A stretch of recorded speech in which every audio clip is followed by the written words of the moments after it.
Ma'am, पिछले 7 साल में देश भर में 70 पेपर लीक हुए हैं, जिससे 2 करोड़ युवाओं की ज़िंदगी बर्बाद हुई है। नीट, नेट और अन्य ऐसे पेपर लीक से हमारे देश की परीक्षा। अस्सलाम वालेकुम वरहमतुल्लाहि वबरकातुहू। इक़रा हसन चौधरी जो पहली बार पार्लियामेंट में पहुंची हैं एमपी बनकर, वैसे तो उनका ख़ानदान पुराना सियासत से उनका ताल्लुक़ है, उनके वालिद साहब भी एमपी और उनके भाई भी एमएलए बताए जाते हैं। अब पहली बार वो समाजवादी पार्टी से सीट लड़कर, कैराना से सीट हासिल करके इलेक्शन लड़कर पार्लियामेंट में पहुंची है। बहरहाल आज 1 अगस्त 2024 बरोज़ जुमेरात इक़रा हसन चौधरी हमारी इस बहन ने बड़े ही अच्छे अंदाज में शिक्षा को लेकर यानी तालीम, एजुकेशन को लेकर आवाज़ उठाई है। इसी पर आज पार्लियामेंट में चर्चा हो रही थी। तो इक़रा हसन चौधरी हमारी ये जो मुसलमान बहन है, एमपी बनकर पार्लियामेंट गई है, वो ख़ुद बरतानिया गालिबन वहाँ से वो पढ़कर आई है, डिग्री वहाँ से उन्होंने हासिल की है। बड़े बेहतरीन अंदाज में अंग्रेज़ी में उन्होंने बयान दिया। And as a member who have very recently been a student too, I would like to shed some light on the facets that are not as rosy as the government might think. Despite NEP 2020's clear directive and the Kothari Commission's long-standing recommendation for 6% of GDP in education, the Ministry of Education's allocation is less than half of what has been recommended.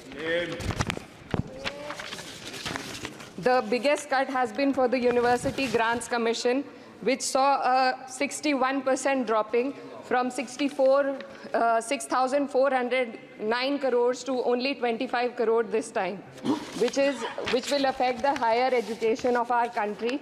And in 2020, India's average learning adjusted years of schooling was 7.1 years, lagging behind countries like Mexico, Kenya, Sri Lanka, Iran, UAE and even Palestine. और उर्दू में भी बयान दिया है।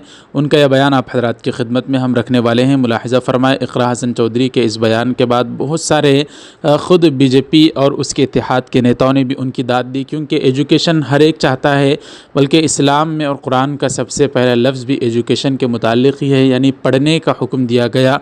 बहरहाल दोस्तों, इक़रा हसन का यह बयान पसंद आए तो लाइक कर दें, शेयर करें और अच्छा सा कमेंट बॉक्स में कोई कमेंट करके बताएं। मैम, पिछले 7 साल में देश भर में 70 पेपर लीक हुए हैं, जिससे 2 करोड़ युवाओं की ज़िंदगी बर्बाद हुई है।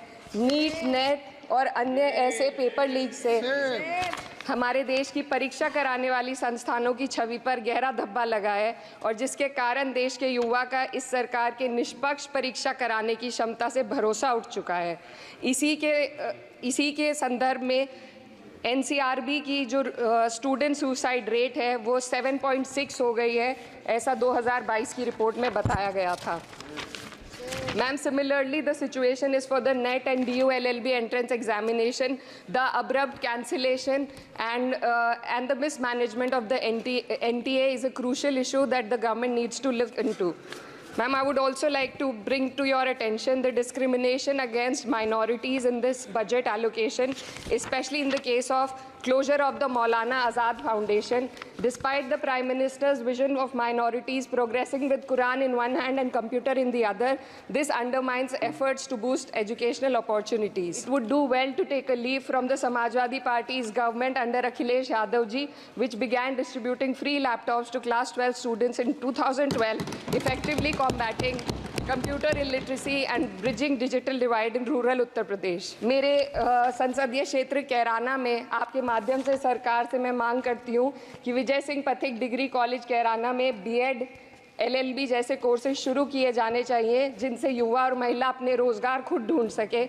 जनपद शामली के कैराना और ऊन में और सहारनपुर के नकुड़ में गर्ल्स डिग्री कॉलेज और गर्ल्स हॉस्टल खोले जाएं। जनपद शामली में नया केंद्रीय विद्यालय व जवाहर नवोदय विद्यालय खोलने जाने की मांग करती हूँ, और माँ शकंबरी देवी विश्वविद्यालय सहारनपुर को अपना कैंपस और विभिन्न प्रोफेशनल कोर्सेज चलाने के लिए विशेष धनराशि प्रधानमंत्री उच्चतर शिक्षा अभियान के अंतर्गत दिए जाने की मांग करती हूँ।